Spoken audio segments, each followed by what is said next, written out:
ஸ்ரீதேவி சமையல்.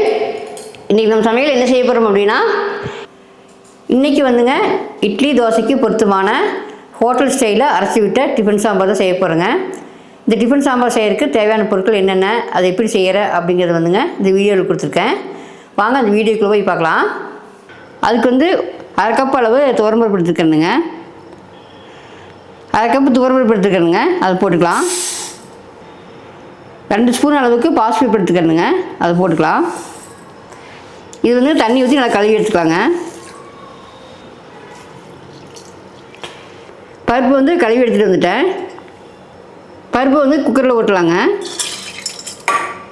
இந்த சாம்பார் வந்து நம்ம குக்கர்லேயே வச்சிடலாங்க. இந்த சாம்பாருக்கு வந்துங்க பாசிப்பருப்பு போட்டால் டேஸ்ட்டாக இருக்கும், அதனால் 2 ஸ்பூன் பாசிப்பருப்பு போட்டிருக்கேன். மீடியம் சைஸ் தக்காளி 2 கட் பண்ணி வச்சுட்டு அதை போட்டுக்கலாம். 2 பச்சை மிளகாய் போட்டுக்கலாங்க. நான் வறுத்து அரைச்சி பொடியெல்லாம் போடுவேங்க, அதனால் காரத்துக்கு வந்து பச்சை மிளகாய் போட்டுக்கலாம் கொஞ்சமாக. அடுத்தது வந்துங்க பூண்டு போட்டுக்கலாங்க. ஒரு 4-5 பூண்டு போட்டுக்கிறேன், சின்ன பூண்டா, அதை போட்டுக்கலாம். கொஞ்சம் மஞ்சத்தூள் போட்டுக்கலாங்க. ஒரு அரை ஸ்பூன் போட்டுக்குங்க. பருப்பு வேறு அளவுக்கு தண்ணி ஊற்றிக்கலாங்க. இதை வந்து அடுப்பில் வச்சு கொதிக்க விடலாங்க. கொதி வந்ததுக்கப்புறம் காயெல்லாம் போட்டுக்கலாங்க. அடுப்பில் வச்சு நல்லா கொதி வந்துச்சுங்க பருப்பு. இது 1 ஸ்பூன் எண்ணெய் ஊற்றிக்கலாங்க, அப்படியே கொஞ்சம் பொங்கி வராமல் இருக்குங்க. கலந்து விட்டுடலாம். பாருங்க நல்லா கொதி வந்துடுச்சு. இதுக்கப்புறம் காயெல்லாம் போட்டுக்கலாங்க. பாருங்கள் காய் வந்து அரசாணிக்காய்ங்க, முருங்கைக்காய், கொஞ்சம் கேரட்டுங்க, 2-3 பீன்ஸ் போட்டுக்கிறேனுங்க, அதை போட்டுடலாம். இந்த சாம்பாருக்கு வந்துங்க மேக்ஸிமம் வந்து அரசாணிக்காய் முருங்கைக்காயெல்லாம் போட்டதுங்க நல்லா மணமாக இருக்கும். அது கூட வந்து 2 கத்திரிக்காய் போட்டுக்கிறேனுங்க. உங்களுக்கு விருப்பப்பட்டால் போடுங்க, நான் வந்து போட்டிருக்கேன். அடுத்தது வந்துங்க சின்ன வெங்காயம் போட்டுக்கலாங்க. நான் ஒரு கைப்பிடி அளவுக்கு எடுத்துருக்கேன், அது போட்டுக்கலாம். கொஞ்சம் தண்ணி விட்டுக்கலாங்க. நான் வேறு அளவுக்கு தண்ணி விட்டுக்கலாம். தண்ணி கொஞ்சம் அளவாக வைங்க. குக்கரில் வைக்கிறப்போ நம்ம வச்சிங்கன்னா அதிகமாக வெளியில் வந்துடும். நம்ம வெந்ததுக்கப்புறம் கூட மடியும் கூட ஊற்றிக்கலாங்க. இந்த குழம்புக்கு வந்து உப்பு போட்டுக்கலாங்க. பாதி உப்பு போடுங்க போதும். மடி கொதிச்சதுக்கப்புறம் மடி வந்து போட்டுக்கலாம். பாருங்கள் காயெல்லாம் போட்டு கொதி வந்துருச்சு. இப்படி மூடி போட்டு மூடிடலாங்க. பாருங்கள் வெயிட் போட்டு ஒரு மீடியம் ஃப்ளேம்லேயே வச்சு 4 விசில் விட்டு எடுத்துக்கலாம்.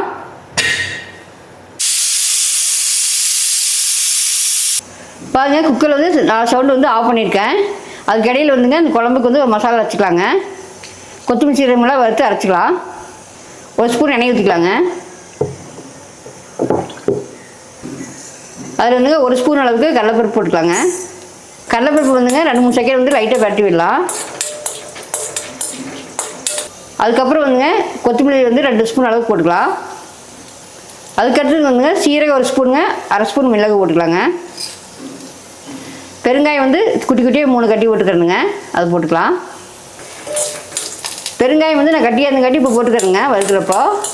நீங்கள் வந்து கடைசியாக தாளிக்கிறப்போ வந்து போட்டுக்கலாங்க, தூள் பெருங்காயமாக இருந்தால். அடுப்பு வந்து நல்லா கம்மியாக வச்சுக்கோங்க, அப்போ வந்து கருகாமல் இருக்கும். அதுக்கப்புறம் வந்துங்க 3 வரமிளகாய் போட்டுக்கலாம் காரத்துக்கு. கொஞ்சம் கருவேப்பிலை போட்டுக்கலாங்க. அதுக்கடுத்து வந்துங்க 1/4 டீஸ்பூன் அளவுக்கு வெந்தயம் போட்டுக்கலாங்க. கொஞ்சம் கம்மியாகவே இருக்கட்டுங்க, நம்ம போட்டிங்கன்னா கசக்கும். ரொம்ப கறிக்கிறாதீங்க, லைட்டாக ப்ரௌனான எடுத்துக்கணும். பாருங்கள் 1 நிமிஷம் வந்து வறுத்து விட்டேன், நல்லா வறுவடிச்சுங்க. இப்போ இந்தளவுக்கு இருந்தால் போது நீங்கள் அடுப்பு ஆஃப் பண்ணிடலாம். இதெல்லாம் ஆறுனதுக்கப்புறங்க மிக்ஸி ஜாரில் போட்டு அரைச்சி எடுத்துக்கலாங்க. வறுத்த மசாலாலாம் வந்துங்க ஆறிடுச்சுங்க, ஒரு மிக்ஸி ஜாரில் போட்டிருக்கேன். இது வந்து தண்ணி விட்டு அரைச்சி எடுத்துகிட்டு வந்துடலாங்க. இந்த மசாலாலாம் வறுத்து பண்ணிங்களா, சப்போஸ் உங்களுக்கு தேங்காய் தேவைப்பட்டால் இந்த கடைசி ஒரு தேங்காய் போட்டு வறுத்துக்கும் கூட போடலாங்க, நல்லாயிருக்கும். நான் வந்து இன்றைக்கி தேங்காய் போடல. பாருங்கள் வறுத்த பொருளெல்லாம் நைஸாக அரைச்சி எடுத்துகிட்டு வந்துட்டேன். பாருங்கள் குக்கரில் வெயிட் போயிடுச்சு, நம்ம திறந்து பார்க்கலாம்.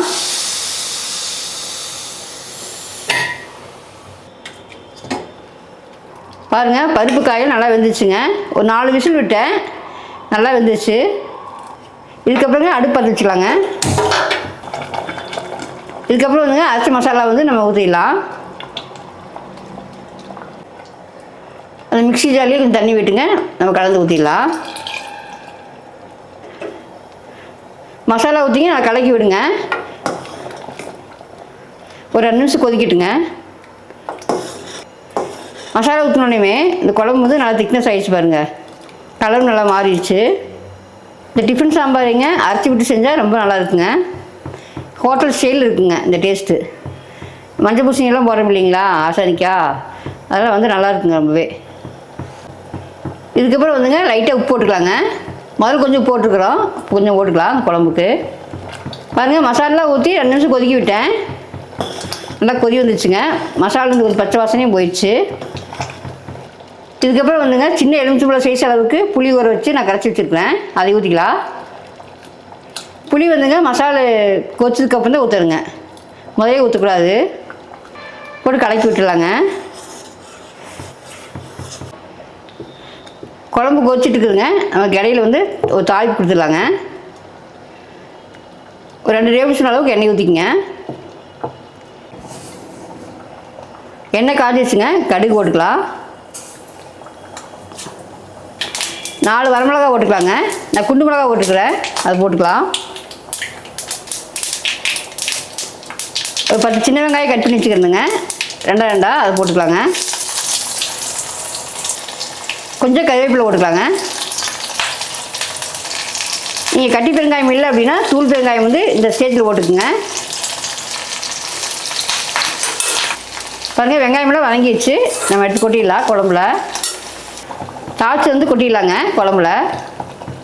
நம்ம தாளிச்சு கொட்டிட்டு இல்லைங்களா, ஒரு 2 நிமிஷம் கொதிக்கிட்டு இந்த மசாலா அரைச்சி ஊற்றணும் இல்லைங்களா, கடலைப்பருப்பெல்லாம் போட்டு, அதனால் வந்து பற்றி இருங்க அடியில். நம்ம அடிக்கடி வந்து நம்ம கிளறி விடணுங்க. பாருங்கள் தாளிச்சதுக்கப்புறம் ஒரு 2 நிமிஷம் கொதிக்க விட்டேன். இதுக்கப்புறம் வந்துங்க நம்ம மல்லித்தலை போட்டு இறக்கிடலாங்க. பாருங்கள் கமகமன்னு டிஃபன் சாம்பார் ரெடி ஆகிடுச்சு. நல்லா அது மனமே நல்லா அரைச்சி விட்டுருங்காட்டி நல்லா மனமே சூப்பராக இருக்குதுங்க. பாருங்கள் பருப்பெல்லாம் நல்லா கரைஞ்சுங்க. நம்ம ஹோட்டல் சாப்பிடும் இல்லைங்களா சாம்பார், அது மாதிரி இருக்குதுங்க. பார்க்குறதுக்கு அதே மாதிரி தான் இருக்குது. அந்த டேஸ்ட்டும் மனம் சூப்பராக இருக்குதுங்க. பாருங்கள் அரைச்சி விட்ட டிஃபன் சாம்பார் ரெடி ஆகிடுச்சு. பாருங்கள் சுட சுட இட்லி வைக்கலாங்க. நல்லா கொதிக்க சாம்பார் ஊற்றிங்க, சாப்பிட்டா சும்மா டேஸ்ட்டாக இருக்குங்க. பாருங்கள் மணக்க டிஃபன் சாம்பார் ரெடி ஆகிடுச்சு. இட்லி தோசைக்கெலாம் செமையாக இருக்குதுங்க. இது மாதிரி செஞ்சிங்கன்னா, நான் போட்ட அளவுகளோடய செஞ்சிங்கன்னா ரொம்பவே நல்லாயிருக்கும். இந்த வீடியோ வந்து உங்களுக்கு பிடிச்சிருந்தா ஸ்ரீதேவி சமையலுக்கு வந்து சப்ஸ்கிரைப் பண்ணுங்கள், லைக் பண்ணுங்கள், உங்கள் ஃப்ரெண்ட்ஸ்க்கெலாம் ஷேர் பண்ணிவிடுங்க. மீண்டும் ஒரு நல்ல வீடியோவில் சந்திக்கிறேங்க.